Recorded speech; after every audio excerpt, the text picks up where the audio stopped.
একদিন মায়ার নবী মুহাম্মদ রাসূলুল্লাহ সাল্লাল্লাহু আলাইহি ওয়াসাল্লাম জঙ্গলের পাশ দিয়ে হেঁটে যাচ্ছিলেন। তখন নবীজি দেখতে পেলেন এক ইহুদি একটি হরিণকে বেঁধে রেখেছে। হরিণটি দয়াল নবীকে দেখার পর সাথে সাথে বলে উঠল, ইয়া রাসূলাল্লাহ, আজ সকালে আমি আমার বাচ্চাদেরকে বাসায় রেখে খাবার অন্বেষণের জন্য বের হয়েছিলাম। হে আল্লাহর নবী, এমন সময় ইহুদি আমার সামনে আসে এবং আমাকে বন্দী করে ফেলে। সকাল থেকে এই পর্যন্ত সে আমাকে বন্দী করে রেখেছে। ইয়া রাসূলাল্লাহ, আমার দুধের বাচ্চা রয়েছে, সকাল থেকে এই পর্যন্ত তাদেরকে আমি দুধ খাওয়াতে পারিনি।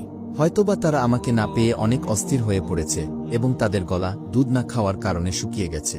হে আল্লাহর নবী, ওগো আল্লাহর হাবিব, আমি শেষবারের মতো আমার বাচ্চাদের সাথে একবার সাক্ষাৎ করতে চাই। দয়া করে আপনি এর একটা ব্যবস্থা করে দিন। হরিণীর এই আর্জি শুনে দয়াল নবী হযরত মুহাম্মদ সাল্লাল্লাহু আলাইহি ওয়াসাল্লামের অন্তর কেঁদে উঠল। তখন নবীজি ইহুদিকে বললেন, হে ইহুদি, তুমি কেন এই হরিণকে আটকে রেখেছ? তখন ইহুদি বলল, আমি হরিণকে শিকার করেছি, আর জঙ্গলের প্রাণী শিকার করা তো বৈধ, তাই আমি হরিণকে আটকে রেখেছি। তখন হযরত মুহাম্মদ সাল্লাল্লাহু আলাইহি ওয়াসাল্লাম বললেন, হে ইহুদি, তুমি কি দেখতে পাচ্ছ না, এটা একটা মা হরিণ এবং তার স্তন দুধে পরিপূর্ণ হয়ে রয়েছে। সে তার বাচ্চাদেরকে দুধ না খাওয়ানোর কারণে অনেক কষ্ট পাচ্ছে, তুমি তাকে ছেড়ে দাও।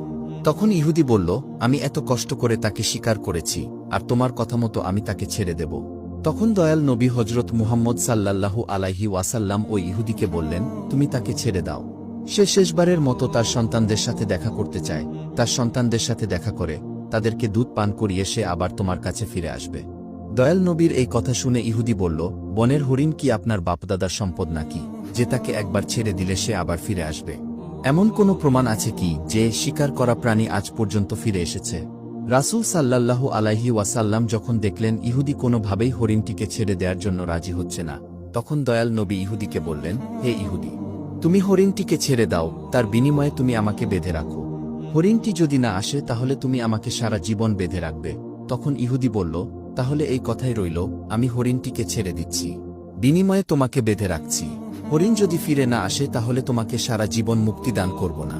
অতঃপর ইহুদি হরিণটিকে ছেড়ে দিল এবং দয়ার নবী রাসূল সাল্লাল্লাহু আলাইহি ওয়াসাল্লামকে বেঁধে রাখল। অতঃপর ছাড়া পেয়ে হরিণটি তাড়াহুড়া করে বনের মধ্যে চলে গেল। তখন ইহুদি মনে মনে ভাবতে লাগল, হরিণটি আর কোনোদিন ফিরে আসবে না, এই লোকটাকে আমি সারা জীবন বেঁধে রাখব। এর চেয়ে বোকা মানুষ এই পৃথিবীতে আর কেউ নেই। একটা বনের হরিণের জন্য সে নিজের জীবনকে বিপদে ফেলল। অন্যদিকে বনের হরিণটি দৌড়াতে দৌড়াতে তার সন্তানদের কাছে এসে পৌঁছাল। তখন তার সন্তানেরা তাকে জিজ্ঞাসা করল, আম্মাজান, আজ সকাল থেকে আপনি কোথায় ছিলেন? আমরা আপনার জন্য অপেক্ষা করতে করতে ক্লান্ত হয়ে পড়েছি। আমরা আপনার দুধ পান করতে না পেরে আমাদের গলা শুকিয়ে গেছে। তখন মা হরিণ তার